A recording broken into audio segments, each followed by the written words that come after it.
Thank you, everyone, for tuning in. It's really an honor to be able to talk about our work on Caribbean ethnobotany today. But I want to add to that that this is a lecture of many distinguished ethnobotanists, not just one. It's an honor that I have to share with my colleagues at the University of the West Indies, and my colleagues in the communities in the Caribbean and in New York City, without whom, you know, without whom this work would not have been possible, and also with my students. So with that being said, I'm very thrilled to highlight the rich biocultural diversity of the Caribbean for you in the next hour or so, and that diversity that's also present in New York City in Caribbean diaspora communities. So Louisa Maffei is the person who coined the term biocultural diversity in 2005. And it illustrates, that concept illustrates very nicely the intimate relationship that exists between um, nature and people's traditional knowledge systems. And I've tried to capture that in this picture here that you see of Peter Tucker holding the front of a tree fern. And he explained to me, this is one of the species that, of the plants that the Maroon freedom fighters in Jamaica used to disguise themselves in their resistance against slavery and their successful Maroon wars with the British. So maybe this biocultural diversity is easiest visible or most immediately visible in rural communities who still live closely, um, together with their natural environment. But that biocultural diversity or diversity of life is really essential for all aspects of human health and well-being. Um, Including physical health, but also our food security, our sustainable development, the preservation of biocultural heritage, and the conservation of biodiversity. So it's really an essential, concept for us to take with us into the future. So I said that this biocultural diversity is most immediately visible in rural areas and in remote areas, but it's also present in a big city like New York City, um, where when people migrate to New York City. In my case here, the pictures that I'm showing are from the Bronx. It's a very Caribbean Latino. Um, you know in neighborhood where I live. So in my supermarket, you can see the foods that people bring with them that are culturally important to them for nutrition, but also for healthcare. So migrants, when they come to New York City, they bring their worldviews, their knowledge, their cultural beliefs and practices, and they bring their plants. So in the two pictures below at the bottom, you see a traditional healthcare system of Botanica existing next to an urgent care clinic. So Botanicas are shops that sell, items that are, that help, religious and spiritual and physical health and well-being of the communities. And we literally have hundreds of Botanica shops all across New York City. And on the right-hand side, you see Don Eliseo from Trinidad from the Botanica. He's holding anamu, also known as guinea henweed. The scientific name is Petiveria alliaceae. And he's holding in his one hand the fresh herb that he got from Florida, and in his other hand, the packaged processed product that was packaged and labeled and distributed and then imported from the Dominican Republic. So again, the bottom line is this biocultural diversity is important to people, and they keep it alive.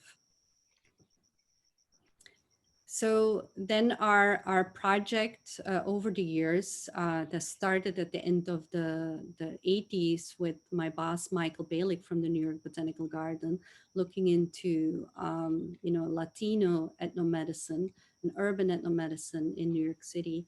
And it has, evolved over the years to include more communities and also to do the comparative work in collaboration with communities in the Caribbean.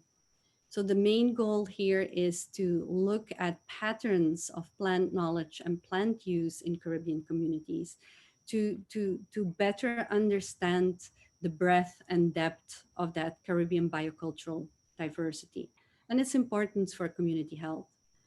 And then a second part of the research is to also identify threats to, conservation and preservation of that biocultural heritage. So it's a way of ethnobotany as a discipline has sometimes been critiqued of consisting of anecdotal, evidence, but by interviewing a large group of people in different communities and understanding these knowledge patterns, we can better understand their biocultural heritage.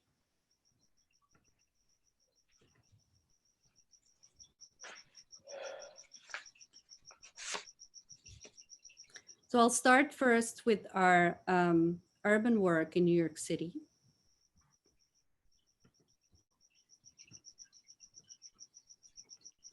And immigrants in the US often prefer to use traditional healers. The services of traditional healers are use medicinal plants for different reasons. It can be language barriers, it can be difficulties in accessing healthcare. But one of the very important reasons is also that these plants are part of their cultural traditions and beliefs. And on the picture here, you see Almesina Balbino, a colleague, and she's standing in the basement of a Botanica in New York City. And you see that Botanica shop that sells, items and plants for spiritual health and physical well-being, that is packed full of those plants. So, like I said, it's a tradition that continues. And what is a weed for one person is a medicine for another. For example, this ringworm shrub known as guajabo in the Dominican community, in the Dominican Republic, and in the Dominican community in New York City, but known as king of the forest in Jamaica, is a useful plant medicine. So here, this lady is explaining this is not just a weed for us. It's growing in Florida. It's listed as an invasive species, but for Caribbean community members, this is a useful plant. This is plant medicine. And if you look at the top 10 foreign-born communities in New York City, you see that people from the Dominican Republic and Jamaica are definitely in the top 10. These are two of the communities we work with. Also, Puerto Ricans who are not considered foreign-born because they're US citizens, but they're born outside the mainland US. And then we also collaborated with a non-Caribbean but a Latino community is the Mexican community. Even though, of course, there is a part of Mexico, the Yucatan, which is bordering the Caribbean Sea. But we didn't interview any of the people from Yucatan. So we interviewed 4 communities, in total 400 people in 217 to 2017, 2018. We conducted a survey. The program is called Caribbean and Latino Ethnobotany and Ethnomedicine, acronym CARLO E2. And on these maps here, you can see where these communities reside in 4 of the 5 boroughs of New York City. You can see there is some overlap, but there's also some differences. So like I said, we interviewed 400 people, one-on-one. They were first generation immigrants born outside the mainland US, age 18 or older, four communities: Mexicans, Dominicans, Puerto Ricans, and Jamaicans. And we had different types of questions, more structured questions, which were just yes and no answer, more semi-structured questions, which allow for more of a dialogue, a conversation with people, and some open-ended questions, which are very general. Then we also asked people at the beginning to free list all the plant remedies they know and use, and ask them where they had used them, if they had used them in New York City as well. So this is how the free listed plant remedies were entered into a database, and this is how this looks like. One plant use report is one interview ID, so people were received an ID to guarantee their anonymity. One of the persons used a plant named cerasee, used the flowers to treat headache, and it was boiled as a tea. So we never recorded very precise recipes. One of the reasons is that this is actually people's really very specific knowledge and their intellectual property. So the idea here with understanding these knowledge patterns is look at, precisely what kind of broad conclusions can we draw. So we, documented almost 13,000 plant use reports, and those involved 527 botanical species of plants. So here on this interview ID list, you see 11 people born in Jamaica, now living in New York City, who used a plant called cerasee. We also recorded two different names for it, which later, when we did the plant identification work, we could see that this is one and the same species, Momordica charantia, right? So this is part of the process of doing science, the very tedious work. So after all the 400 interviews and, generating a long list of common plant names in the languages of the communities, the next step was to identify these botanical these plants to botanical species. And we did that by purchasing or obtaining plants from places where people said that they got them from. So first, we ranked all the plants that were reported during interviews by common name, for example, a species called sen. Then through the collection of plant material, which you see a picture here of, these are all little packages of plant material from purchased in botanicas, sometimes from community gardens and so on. You see that for that particular species, we need to go through the process of botanical identification to come to its scientific name, Senna italica.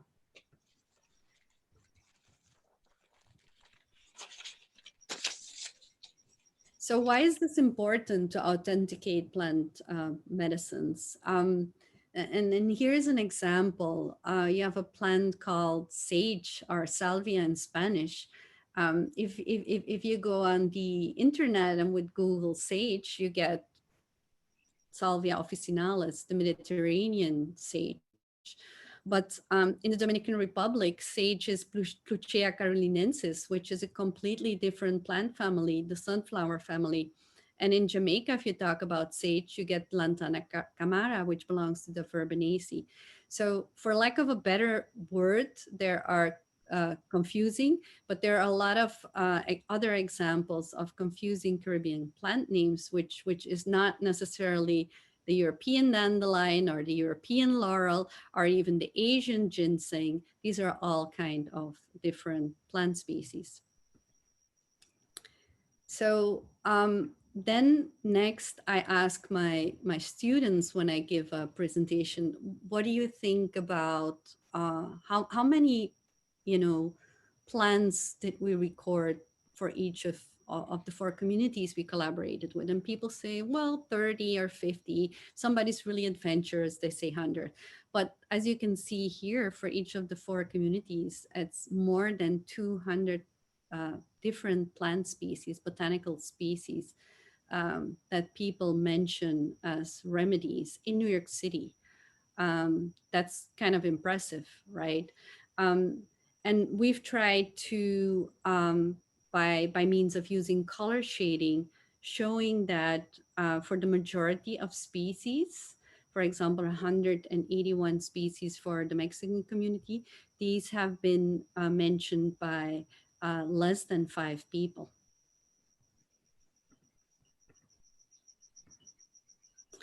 So then the next question was, how much are these plant pharmacopoeias shared across these communities? Because we had the idea that, you know, the Caribbean communities would share more plant species among themselves as a group than in comparison with the Mexican community. So what you see here as these 87 species are shared by all communities of the 527 plant species in total. And this is the top 6 of these species. These are very, very well-known species, of course. That's why they're in the top 6. They're popular, ranging from aloe vera to soursop, ginger, lime and lemon, garlic, and chamomile.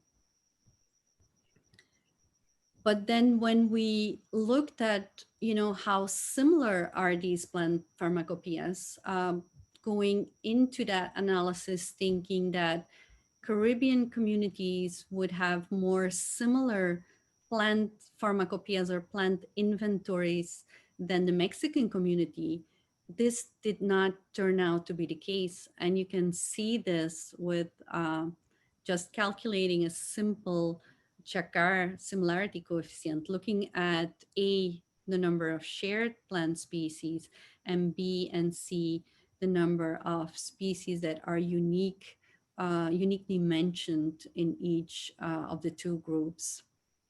So it's about intersection that is divided by the entire. Oh yes, I found that ages ago. Sorry. So what our results show is that Puerto Ricans and Dominicans had the most similar plant pharmacopoeia, but then next was Puerto Ricans and Mexicans, and Dominicans and Mexicans, or the Jamaicans. So the Jamaican plant pharmacopoeia was different from the Latino communities.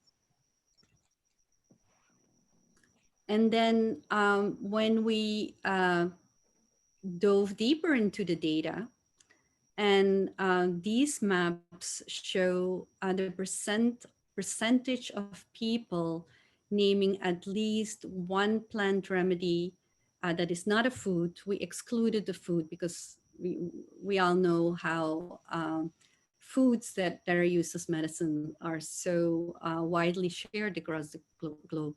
So we omitted the foods from this analysis, but we calculated by nativity to various global regions, the percentage of people naming at least one plant in the interviews, one plant remedy that is native to these different regions. So, and we did this for all four communities separate, but because the Latino communities, the Mexicans, Dominicans, and Puerto Ricans all showed the same pattern, we grouped them here to, you know, visualize this.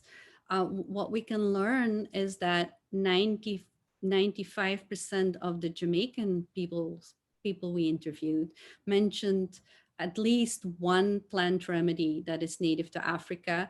Also more than 95% plants that are native to Asia and Oceania. You know, plants, culturally important plants like breadfruit, well, breadfruit wasn't in there because it's a food, but other species like Mordica charantia that is native to Asia and Africa, um, other species like that were very prevalent in the interviews with the Jamaican community, and really not that much plants that were native to Europe.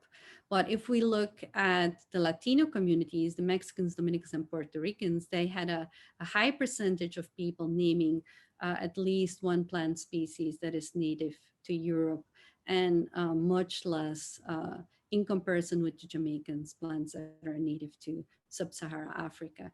So it shows us that the socio-cultural histories of these communities are still visible in their plant pharmacopoeias today in New York City. So then by really ranking all the health conditions by frequency of mention, um, based on the plants and their health applications, you can see that traditional medicine is dynamic and modern. Of course, in most plant inventories, there are a lot of remedies and a lot of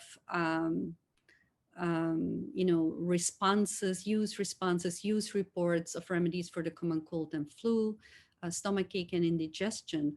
But then other illnesses that are prevalently treated with plants include diabetes, stress and nervousness, hypertension, and kidney and urinary problems. So these are the chronic non-communicable diseases that are becoming more and more important today. And people are actively, dynamically responding in their plant pharmacopoeias by, um, using plants to treat these conditions.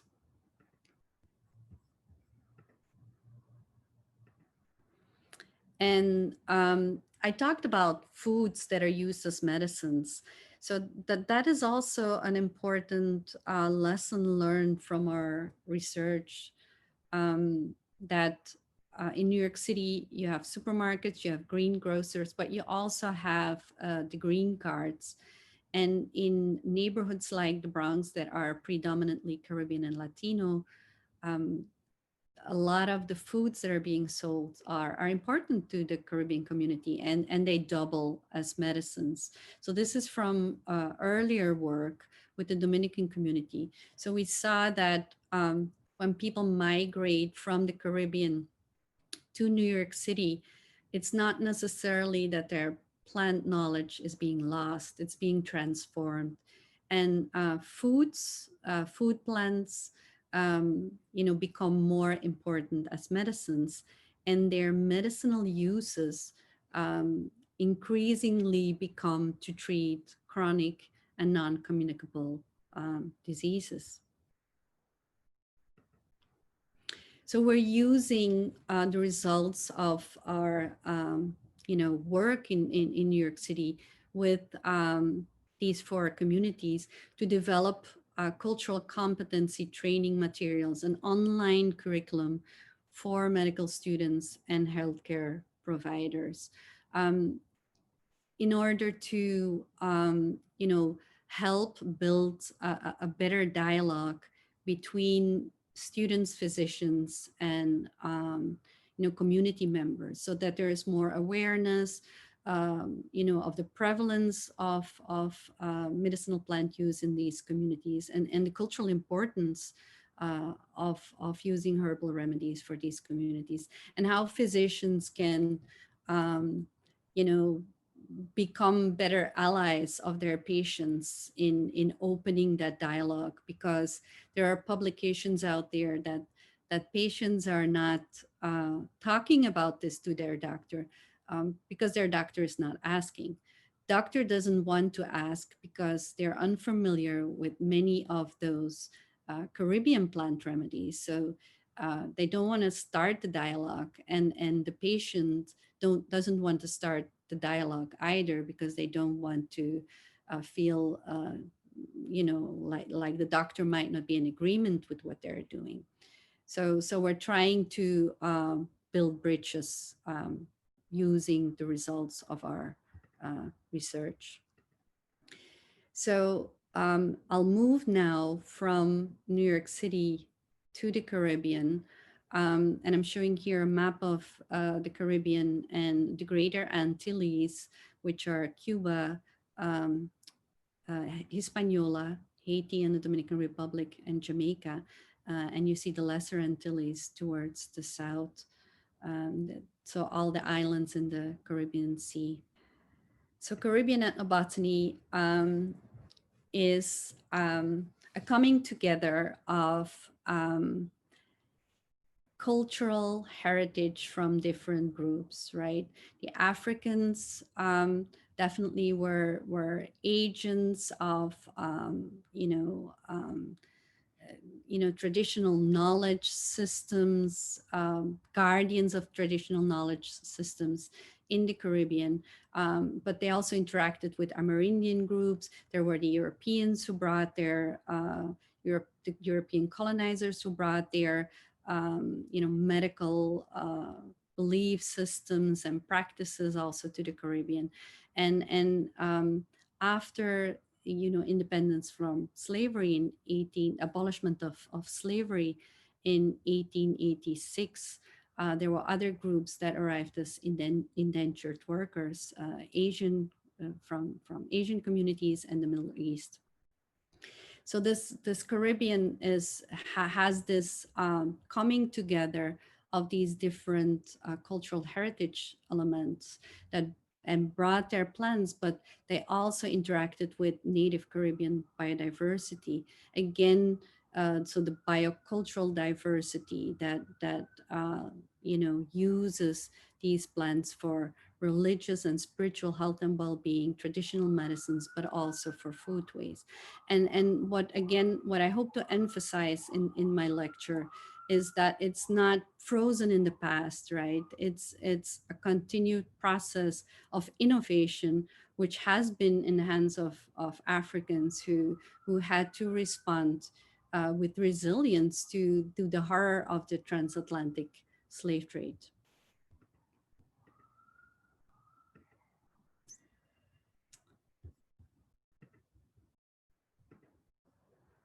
So here is a small, sorry, I'm going back.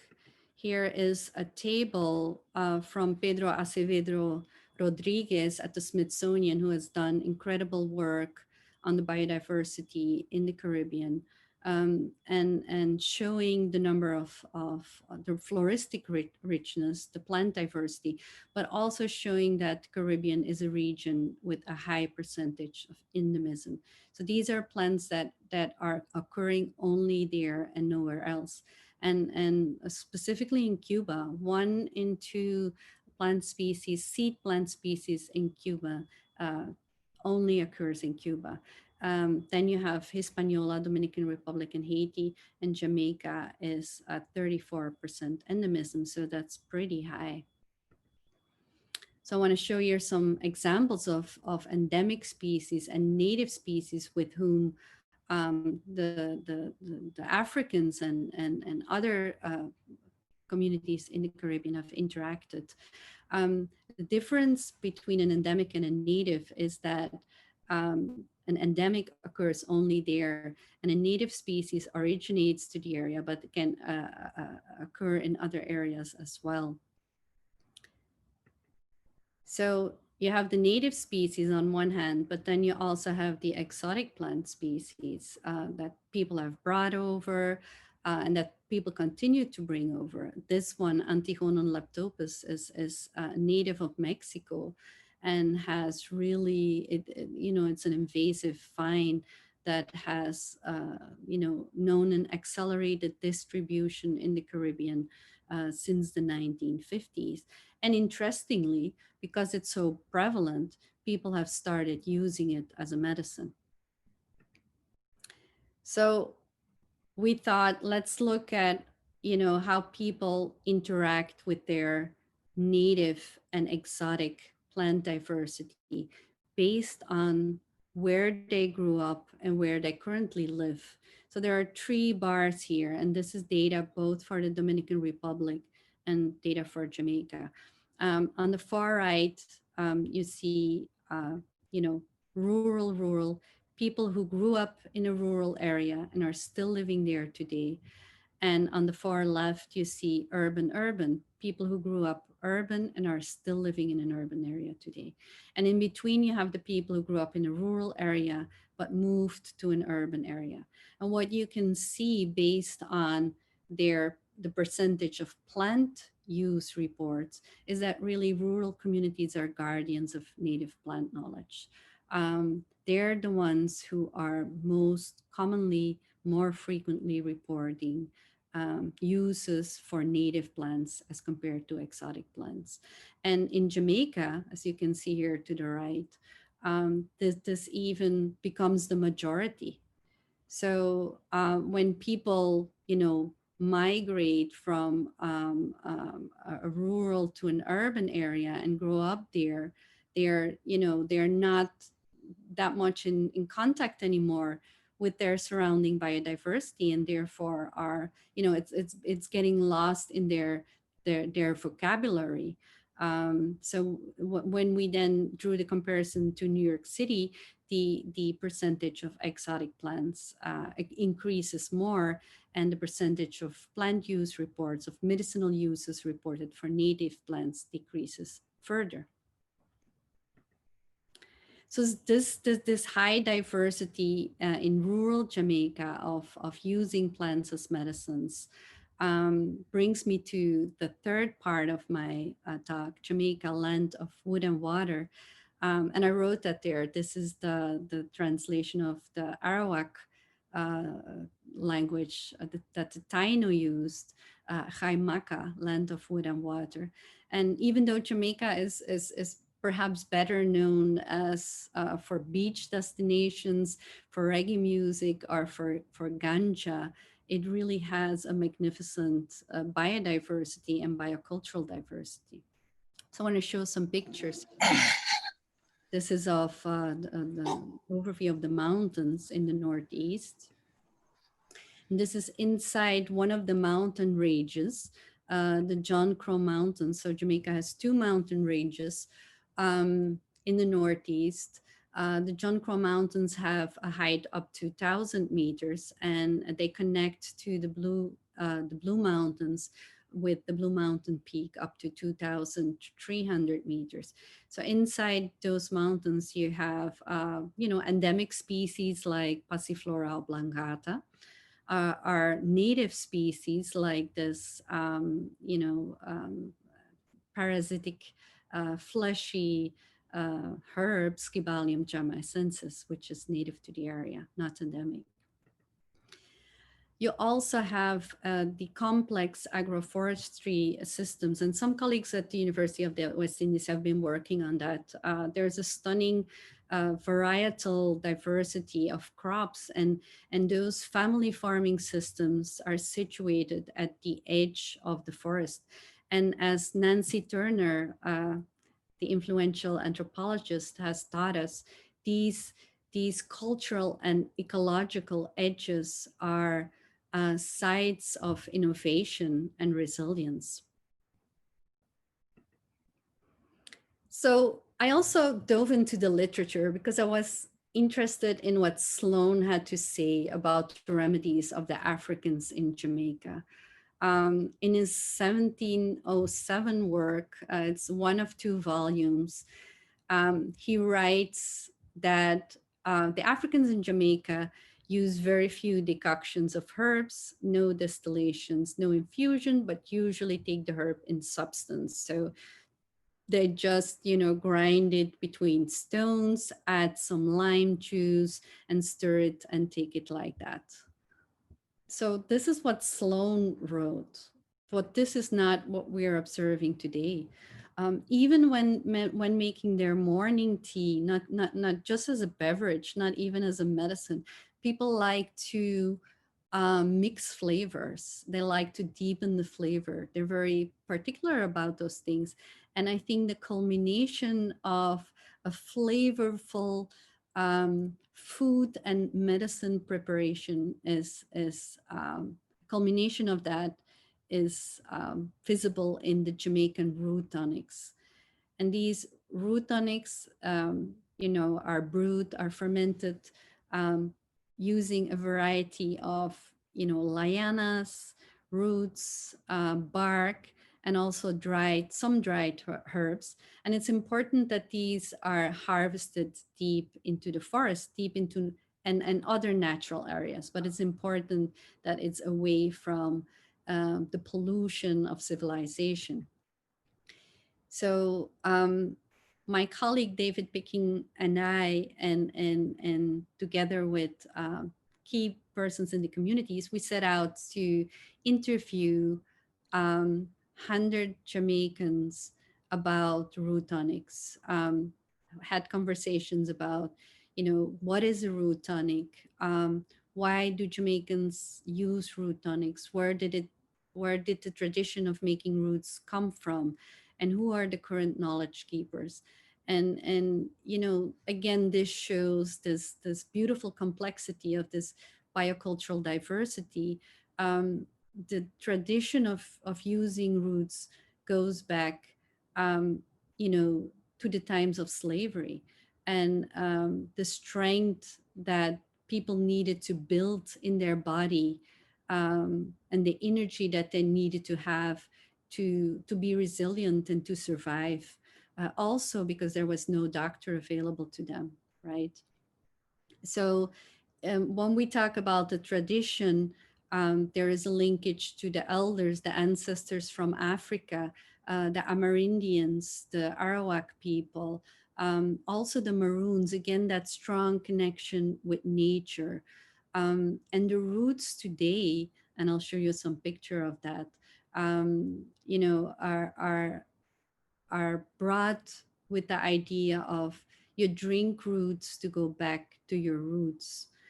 And the knowledge keepers nowadays seem to be the Rastafari community. So most of the people who we interviewed, so we used a snowball sampling and a convenience sampling approach, but we ended up interviewing a lot of Rasta, and those are also the ones who are very passionate nowadays about building the roots. So here are some pictures, and an invitation to go with a group of people who are collecting roots in the forests. And here's the brewing of the roots. It's a long process. It's a very complex process. Not only do you have to go to the forest at the right time of the moon, when the moon is strongest, 3 days before or 3 days after the full moon, but you also have to, then let those roots, chop them up, let them dry, and you have to boil them. And that boiling process can take a long time, can take a whole day or even more. You have different boils there that are decanted, and the boiling process is started again. This is all to say that it's just a very complex process, very contrary to what Sloan wrote down in 1707. And one of my students, Kieran Alfred, um, she went to review the historical literature, looking at references of root tonics or these complex mixtures, and we didn't find any of those. So here are two people enjoying a roots. So what you see, after the roots are brewed in a home brewery style, they're bottled. They're in recycled bottles, Campari bottles. So it's a cottage industry. They're sold in the community. They're shared with family and friends. Are they sold in road shops? Here you have Buster's One Stop. He's selling cold beer, soft drinks, snacks, roots, and Irie vibes. So again, Buster is he was brewing his own roots, and he was also using recycled rum bottles. Um, but again, roots are a cultural heritage product, so they have accompanied the Jamaican diaspora to New York City. And in New York City, you can find the more processed, labeled, marketed products, and they're available online as well. So we were interested in knowing what is, the plant diversity in the root tonics, right? David and I, we set out to do interviews in 5 different study areas. This one here is in St. James, and go out with the people to collect different species of roots, identify them, and also do interviews, conduct interviews about them.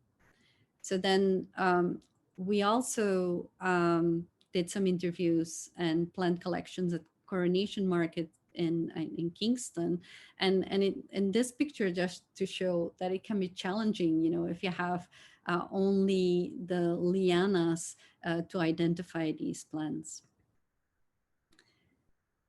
So in these 5 different study sites that you can see here, Portland, St. Thomas, Kingston, St. James, and Manchester, um, we recorded in total between 58 and 114 different plant species that are used in root tonics.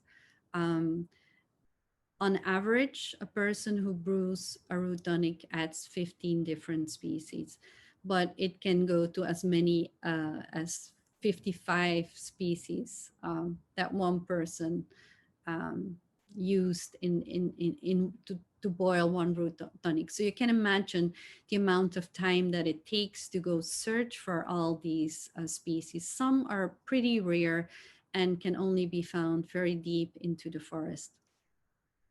But on the top, you see the top two most important plants. They're both species of Smilax, and the roots are used, right?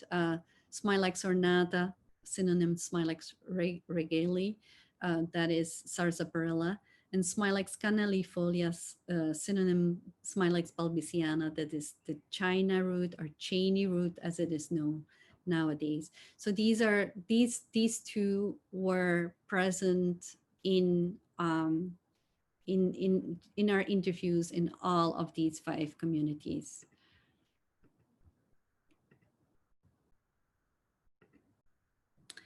But then there was also this incredible regional diversity. So the top 3 based on the interviews in St. James. So in each study site, we interviewed 20 people. The third plant was Rurea glabra, known as bloodwis. In Portland, that was blackwis or Vitis tilifolia. In St. Thomas, that was Ramun, Trophis racemosa, and so on. So each parish had its own diversity of other plants that were combined. And again, there was some degree of overlap, but there was also this diversity according to the parish.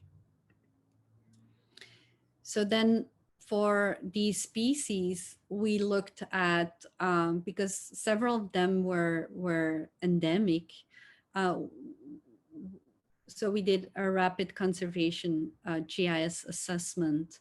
And for Smilax canalifolia, the Cheney root, as you can see here, it's native to Jamaica, but it's also native to the Dominican Republic, Haiti, and Cuba.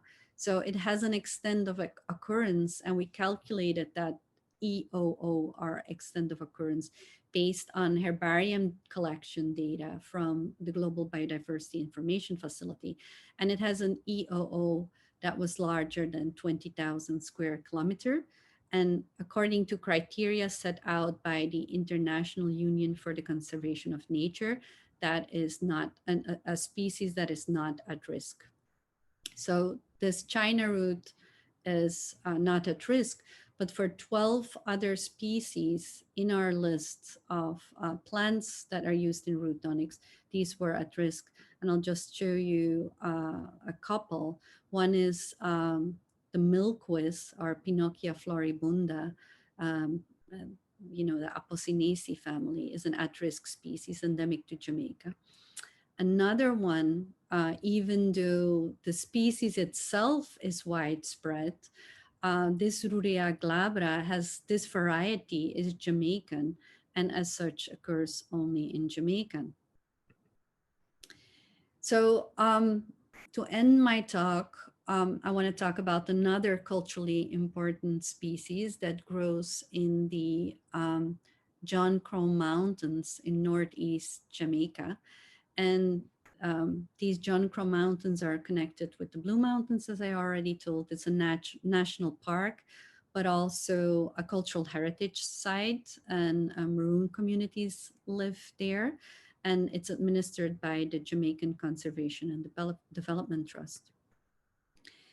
So again, I looked into the literature, and Fawcett was lamenting a lot about the John Crow Mountains. He said, "Oh my God, they're so wet. The limestone rock is so difficult to travel over. It's believed only one white man has ever crossed them." He wrote that in 1910. And Nathaniel Wilson may have collected some species that have never been found since. He then went on to say the limestone rock is so dangerous that it's really impossible to travel through it. So that was in 1910. But then, from the early 1500s, the Maroons, the freedom fighters, the Africans who successfully fought the English and resisted slavery, they were already in these mountains from around that time. And Moortown, a maroon town in the John Crow Mountains, was founded in 1740 after the First Maroon War. So on the one hand, you have William Fawcett lamenting how dangerous these mountains are, and the Maroons who have called these mountains their home for several centuries. So in these John Crow Mountains, there is a tree, Cinnamodendron corticosum, and that tree is endemic to Jamaica. And the bark of the tree is harvested as a spice. And as you can see, it's a primary forest species. You have to do some traveling to find it. It's also pretty rare. I noticed that people in Portland Parish, in the rural community of Windsor Forest, were using that spice tree a lot for jerk seasoning, and that vendors would come in and order community members to harvest bark. Now, this is a piece of bark, and when after it's dried and grinded, this is the spice. It's kind of like a pungent spice. The tree is known as wild cinnamon, but it's not sweet like cinnamon. It's a pungent spice. William Fawcett saw it wrote about it in 1891, and Hans Sloane collected it in 1700, late 1600s, but only wrote down that he collected it in Jamaica, not the precise location. But what we know is from herbarium specimens is that there's only a handful existing herbarium specimens of this tree, and that it is becoming increasingly rare, according to reports from community members. So we thought, it would be nice to reassess its conservation status. It's on the IUCN Red List as vulnerable, but they also note that it's data deficient. So this is the way the bark is harvested. If not too much bark is harvested at once, the tree can regenerate. However, when outsiders come in and order 400 pounds of bark, what happens is that people need to make a living. and cut down the tree and strip it of all its bark. So together with community members, we set out to go um, inside at the fringes of the John Crow Mountains and lay out line transects. And this is one series of transects, in total 15 transects. One transect is 9 hectare. Um, and while we are conducting line transects, count the number of wild cinnamon individuals that we come across in this 200-meter long transect that is 30-meter wide, and then repeated 15 times.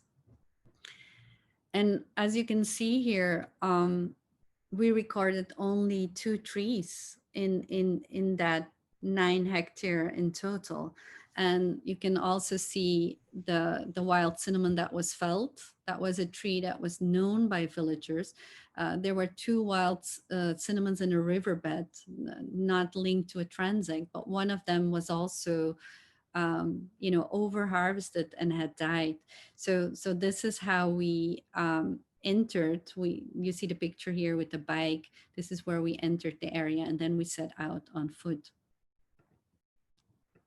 So here is some picture of the transect work. It's pretty tedious work.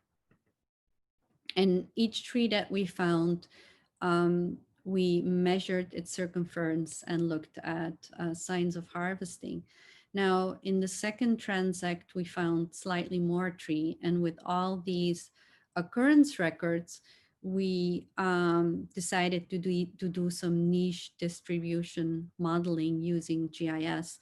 And for that, we needed to develop maps based on data that was out there, and test the model using different environmental and cultural social variables.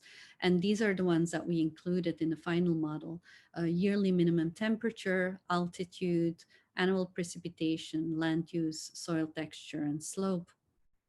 And this is our final model.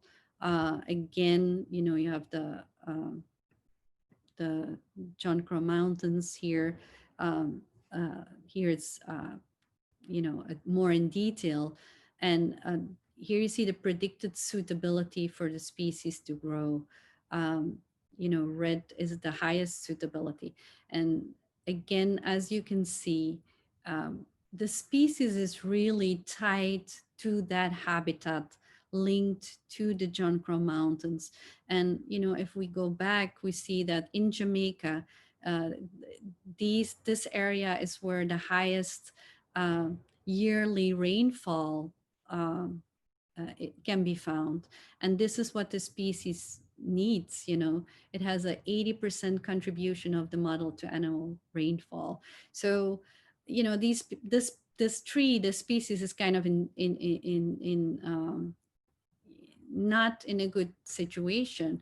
And community members are interested to start evaluating if they can start cultivating the tree in their agroforestry systems.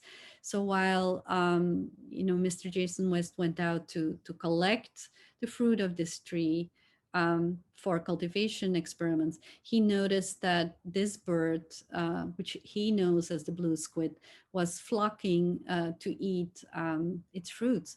So these are also all new data, because there is really almost nothing known um, of this species. So this is one of the things that we want to continue working on, the cultivation of this very important, culturally important species. But also an important part of our research is not just to study the knowledge patterns, but to see how we can give back in other ways.